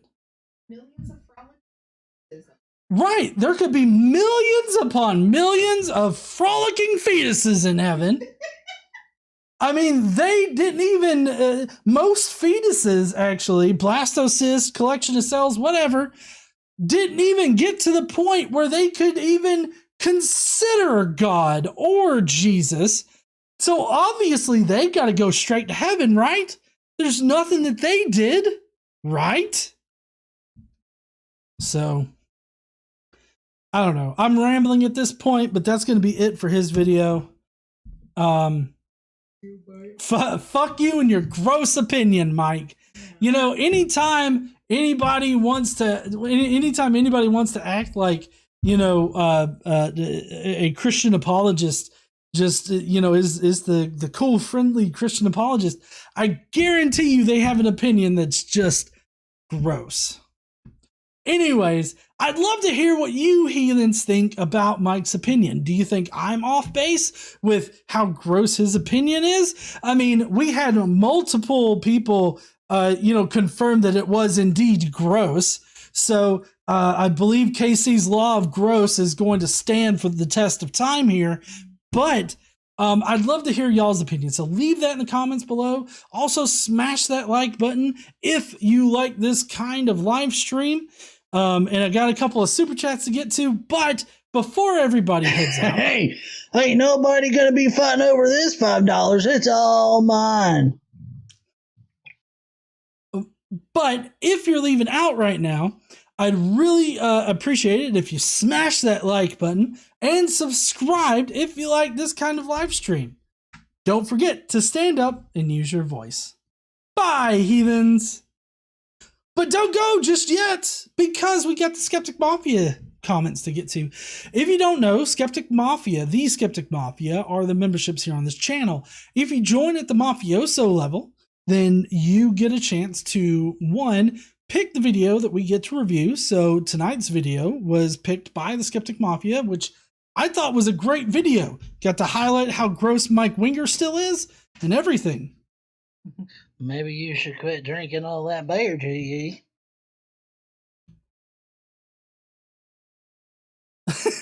KC said maybe he shouldn't be so fucking judgy. So the Skeptic Mafia here gets to vote on it, which one we do, but also they get to leave a comment. They get to leave their 2 cents on whatever in the fuck we cover. So if you want that chance, definitely subscribe. I think that I've got enough members to add another emoticon, and so I think I'm gonna add the X button to doubt. Press X to doubt. I think I'm gonna put that emoticon in there soon, because that seems like tonight with everybody pressing X, it feels like, if you're in the Mafia, you can push the X button. That would be kind of cool. But anyways. We're going to be going into the Skeptic Mafia comments, and I'm going to get that pulled up right now. Thank you, hun.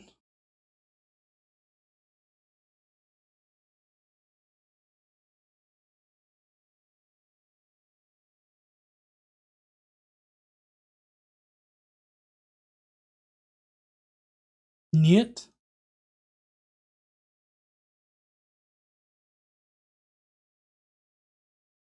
Hey, dipshit. Oh. This person just bought you a beer. I forgot. I got a couple of super chats to read before we get to the actual Skeptic Mafia comments. Jester says he's basically testifying here that I don't know is a valid answer, so please save this for any debate with him. That's a good point. He's basically saying I don't know, and that's good enough. Who's Your Buddy says, when you start with the conclusion that your God supposedly only does good, then you're more likely to accept unnecessary suffering as good or just. That's true. Oh, Cadence in the Discord just put the X to doubt emoji, so I'm gonna have to get that. Thank you there, Cadence. I appreciate you. Daniel M says, or it would have been best if he left it at I don't know, but he had to try and answer the question. Yep, he did. Daniel also said, add comfort chunking. I'm not sure what comfort chunking is. I'll have to look that up on Urban Dictionary later. I feel like it's going to be a weird sex position, though. Thank you, Daniel. All right, let's switch on over to the Skeptic Mafia comments. Hold on, I gotta fix the comments right quick.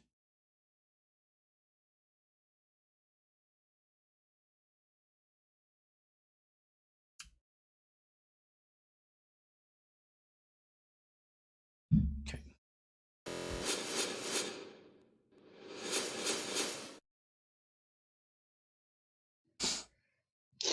Just a little bit of money. Oh, did he? Raid Comfort blowing chunks for the emoji. Oh! Yeah, I don't know. I don't know how good that would be. I don't know how. I'll have to think about how I can do that without grossing too many people out. Anyways, all right. So first up, we're going with Deviant Outcast, who says, "Oh, it's fine to skip the first few sentences. GE, I'll not put you through reading Swedish, but you're welcome to if you feel like it. I wouldn't. I couldn't be offended regardless of the result. And if anyone else would be, just point them towards me. Okay?" Okay. Djupa Anjak nu Deviant. Du kan det har. Du har gjort det fjor. Slow and steady wins the race. And did I just tell somebody to go fuck themselves? I feel like maybe I did. And fuck you sideways so hard and so far into the future you won't be found until the day before fucking yesterday with a flashing question mark sticking out of your ass. If you try to stop me without my permission, okay, Mr. Humbly lay down, stay down, and take God's taint while the rest of us line up for a serial teabagging. I was amazingly close. That's so weird. I'm guessing I don't need to repeat that shit if I ever go to Sweden, huh? Anyway, no, that's okay. First off, and as always, just shut up with your be humble shit, okay? Humble, do you even know what that is? What it means? What it looks like? Hint, it's not pretending to know the pain of others, or believe you possess some special connection to an omni-fucking-potent being, because you think you do, or whatever it is you think, because you don't. You clearly do not, okay? What do you do? Is making me miss the live stream because your nonsense makes me so fucking angry. I've literally been sitting here frozen in rage, staring into the nothingness you put in front of me, and we all know I can't listen, engage, translate, and fucking write at the same fucking time. Okay? Oh shit, projection's a sneaky thing. It just creeps onto you like blankets soaked in warm water. You think it's all fine and dandy at first, but pretty soon you know not as much. And it's contagious too. And these guys and gals, they ooze that shit. You gotta watch out. Deviate, defy, deny. Yes, we've all had our ups and downs, some more, some less. But whether we want it to be or not, pain and suffering isn't defined by mere events. And the significance of your experience has absolutely nothing to do with the experiences of others. Fucking annoying at times, I get that. I find it extremely annoying, e.g. when people know nothing about me, tells me how to I should deal with the fucked up shit in my life unless I specifically ask them. Yes, I kind of did this time because I voted for this video and I watched it. And truth be told, I'm not one iota upset with this particular dude per se. It's the principles, the thought mechanism behind the toxic ideas. That's what sets me off. Anyway, I could go on and on, but I really want to catch some of the stream at last. And besides, I'm slowly sliding out of the Quadiljev Ohus.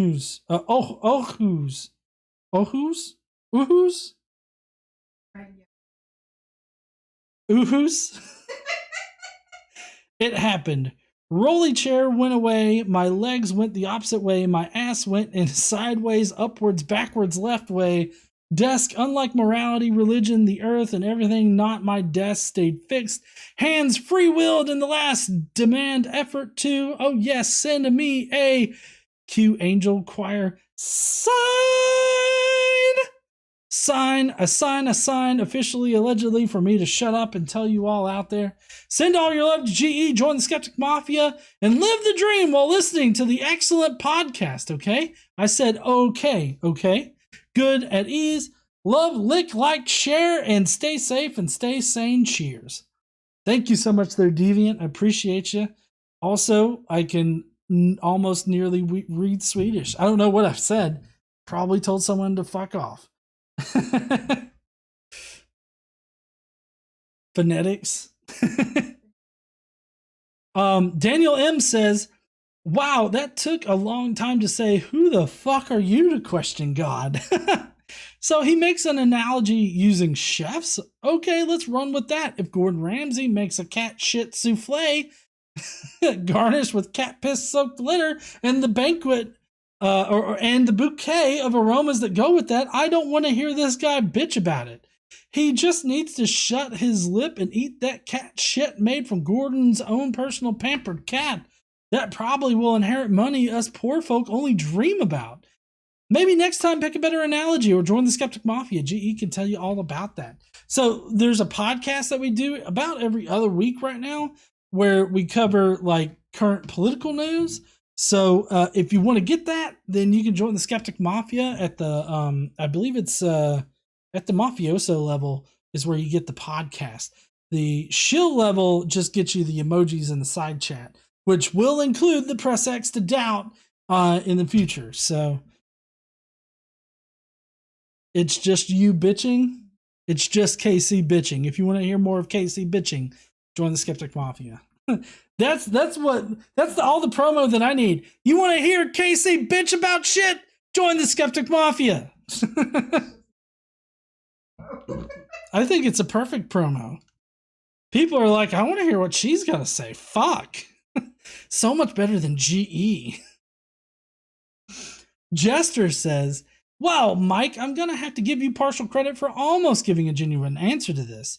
Then I'm going to take it back as hard as you back that answer up into a tree. The Christian answer is apparently, I don't know, but have some humility. I've never seen or heard of the parent going through this who has a humility issue. They all seem to be fully willing to grovel, beg, and claw the eyes out of anyone and anything to see their children well, and that's the right thing to do. Outside of your BS worldview, we have many scientists who spent generations determining how cancer happens and how to make it go away. So I challenge you to have some humility and pull your fucking head out of your arse and realize that your non-existent sky daddy is in fact the problem, especially when we look at programs like Mother Teresa's and her idea of suffering is somehow beautiful and should be allowed to continue. Yeah, if y'all don't know, Mother Teresa was kind of a horrible human being. She wanted people to suffer because apparently that's how you got closer to God, and she pretty much just let people suffer and die.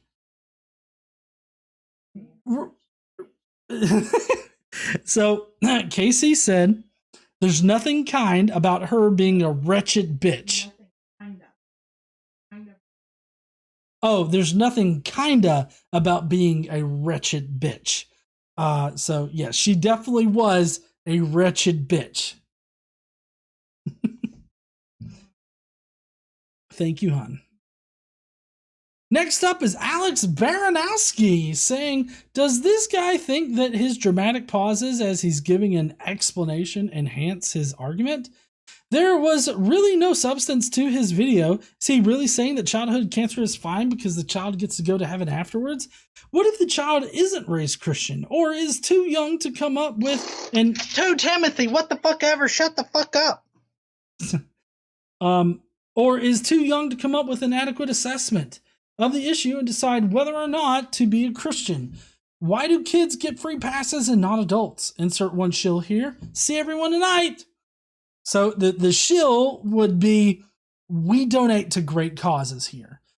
This month, the cause is the Bridget organization, Bridget organization that helps pay all the different things that are required for women to travel to get health services like abortion. And that's going to be needed in the upcoming months when Roe v. Wade is overturned.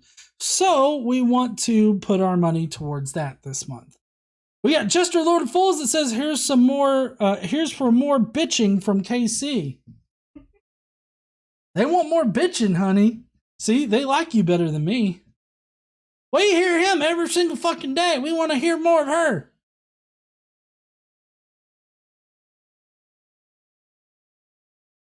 Oh, is that what I should do? Apparently I need to make myself less available so that I'll get more attention, maybe, I guess. I don't know.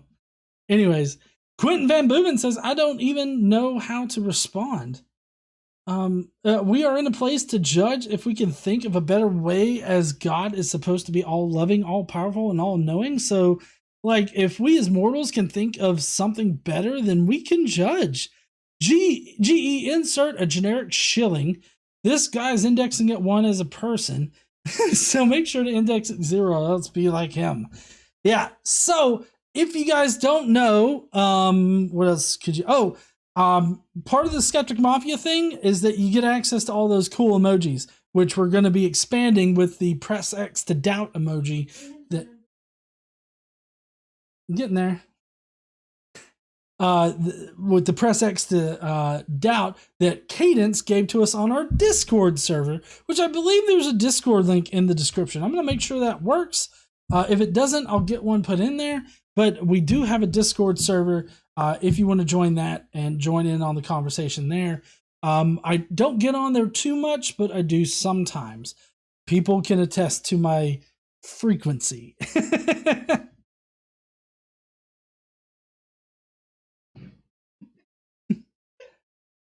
Wizard of Oz says, that's a lot of words just to say I don't know. The celebrity judge on the cooking shows was the worst metaphor ever. He's suggesting regular people aren't qualified to judge expert cooking. Anyone with a tongue is qualified to judge cooking.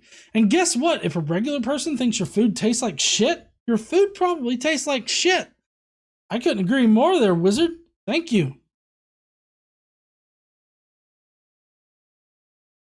Cadence said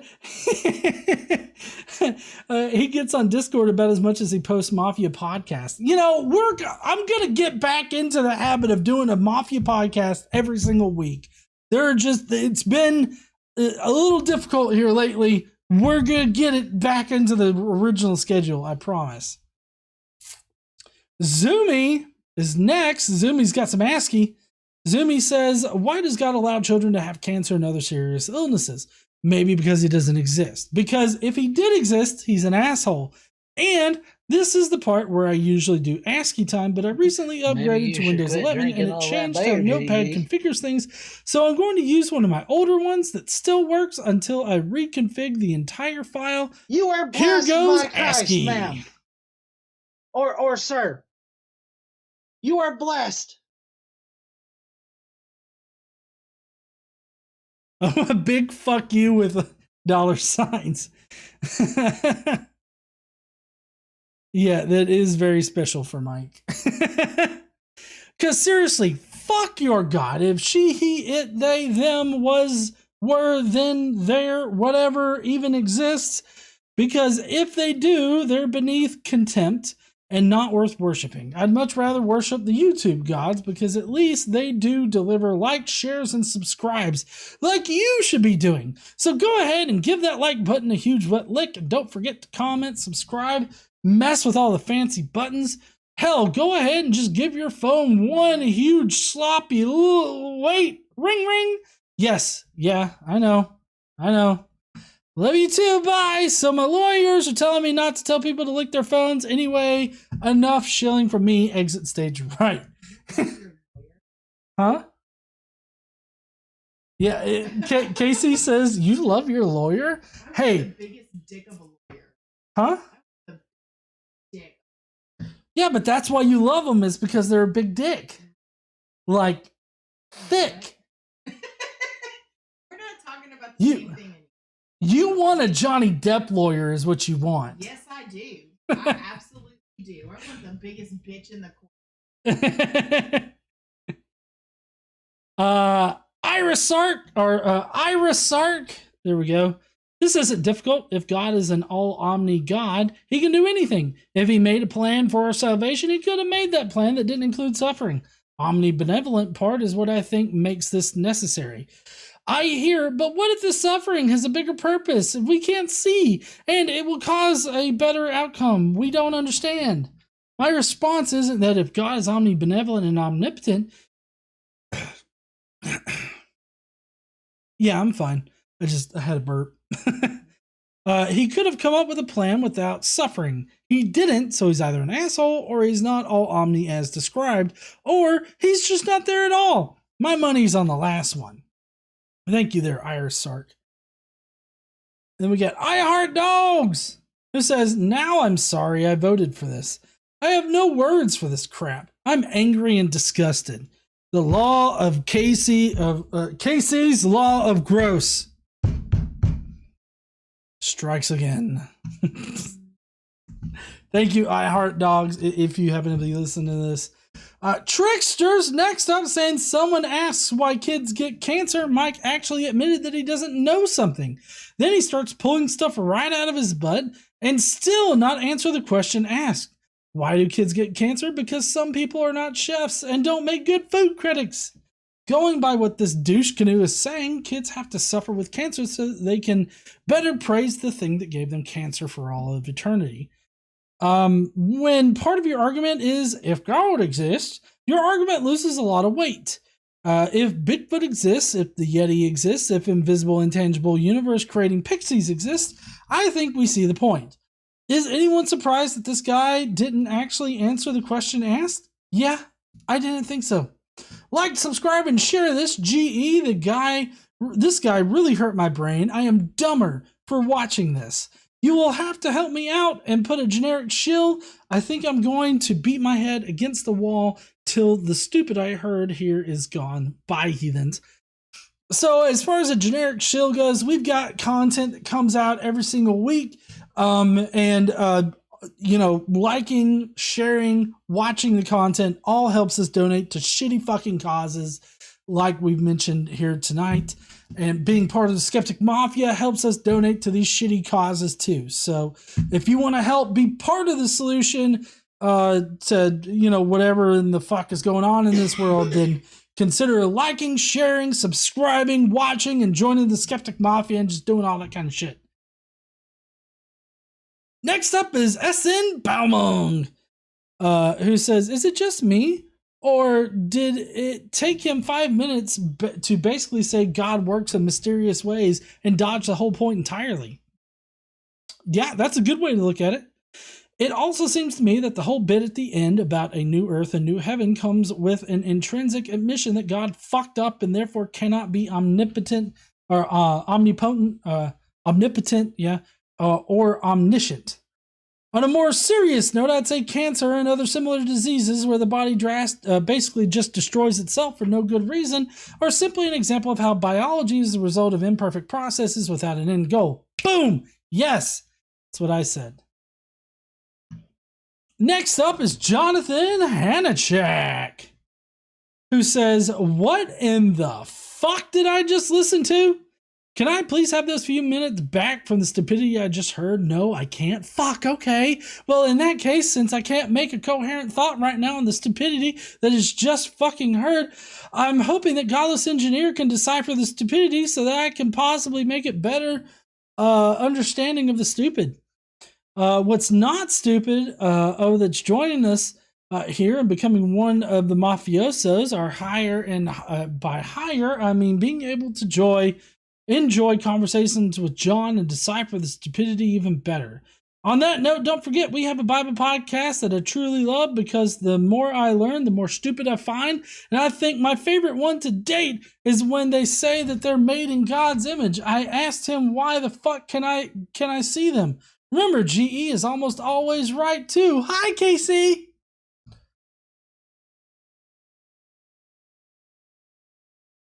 Thank you so much there, Jonathan, for your comment. Next up is Terence Clark, who says, the answer is don't question dear leader. Lovely. Look, I know enough to know that an all-powerful, supposedly all-loving God should be able to come up with a way to give us all of that good stuff and teach us the important lessons without giving kids cancer. And atheists don't have to answer this question. We acknowledge the world isn't built to make us happy. It sucks sometimes. But no one in atheism is promising otherwise. The problem is distinctly one of the faiths that claim an all-powerful and all-loving deity. That's right, yeah, that's true. You all right? Jonathan Nickel says, when I saw this video suggested as one of the options this week, I chose something else. I didn't think... What did you choose? Casey chose not this. I didn't think I could stomach another Christian defining children as fundamentally flawed or the product of their ultimate ancestor's sinful act. How is that behavior in any way justifiable? Yet that seems to be a tenet of Christianity. How is that going to affect a child psychologically? Saying that they are inherently damaged and broken? How is that going to make them feel about themselves? Telling your own children that they were failures from birth and that their only crime was being born is something that disgusts me about Christianity. It is gross. Yet, thankfully, Mike didn't go down that route. He starts out by saying that he doesn't have an answer, then claims that we shouldn't ask for one by essentially asking, who are we to question God? Who am I? I am someone with the humanity and the backbone to look that God straight in the eye and tell him that what he did was deplorable and that any God who would willingly inflict cancer upon a child has no right to question my morality. As for his analogy, how does people judging a cooking show bear any resemblance to the divine judgment supposedly meted out by the Christian God? Whenever we go to a restaurant for a meal, we judge the chef, then decide whether to tip and return to that restaurant in the future. Talent shows like MasterChef, American Idol, or America's Got Talent do not offer divine judgment. Even if Simon Cowell thinks he is God, he does not condemn anyone to eternal torment. The torture ends the moment you're off, you turn the TV off. In the end, he just talks about the Christian promise of an eternity in heaven and to trust in the message. In other words, shut up, don't ask questions, read your Bible. Ultimately, that seems to be the standard response of Christianity. Nothing but a barrier to reasoning and an empty promise. I'll be going on holiday, vacation, to Wales with family for a week, so I probably won't be giving my response to the next couple of videos, but I will still try and find time to add my vote and to watch when I can. See you when I get back. See you later there, Jonathan Nickel. I hope you enjoy your holiday. We're actually not going to be taking a holiday, I guess, until the end of June is one. Yeah, we're going to be going to Better, which is a conference in Indiana, and we're going there so we can meet up with Apologia, Shannon, Dr. Josh, Megan. We're going to be seeing a lot of people, so we're going to be taking a little bit of time there at the end of June. So yeah. I don't know. Is anybody in the live chat going to Better? I don't know if you know about Better, going to Better. Let me know. Anyways, Drew's Book Reviews says, I have not watched the video, nor do I care to. At least not till GE does his review of it. I just want to say a few things. 1, cancer sucks in adults or kids. And to be honest, I don't see one as worse than the other. While childhood cancer kills kids and it's tragic, sad, and terrible things to happen, cancer killing a mother or father with young children, certainly no better simply because the one who died is an adult. Yes, definitely fuck cancer. The question, why does God allow kids to have cancer, whether from the religious apologist view in an effort to explain it away or the atheist view, a rebuttal of the argument of the God argument, is, in my honest opinion, an overdone trope like Romeo and Juliet that is just old and quite frankly not compelling from either side, in my honest opinion. Well, I mean, if you're claiming an omnipotent, omnipresent, and omnibenevolent kind of God definition, I kind of feel like that's an argument against that. And I mean, it is a basic argument, but I feel like it's a contradiction that can't be easily resolved. So I know that apologists can resolve it. I feel like it's one of those things that you've got to admit, doesn't make sense. But I mean, that's just me. I don't think that it disproves God in general, but disproving the Christian God, I think that it can be useful. But anyways, Drew continues with, to be honest, the only reasonable explanation for things like cancer or any other disease, whether genetic, viral, bacterial, or any other cause, is simply that that it is nature. No God needed. Whether in kids or adults, and let's be honest, if kids never got cancer or any other diseases, would that prove or disprove God? No, of course it would not. Anyway, heathens, keep on reading. Thank you so much there, Drew. Appreciate your input. Diesel Jester's next, saying at least this one has the decency to say, I don't know to this question. But then he goes on later to say that it's all God's plan later on in the video. Oh, fuck you, pal. Thank you, Diesel. And then we got Jason Kolosike, who says, oh, this should be good. Cancer? Really? Quite tragic, but not quite flood levels. God murdered every iota of life except for the few with a golden ticket. That a fable? How about giant meteorite killing most of life? Ask the dinosaurs who were hitching a ride on the ark. Oh, man. Thank you guys so much for joining me tonight. I really appreciate everybody that tuned in and did super chats and everything like that. We got Deviant Outcast saying, trying for the 6th time for the excellent Swedish and persevering my general long-winded ramblings. Thank you so much there, Deviant Outcast. I hope you're still around. But thank you so much for that.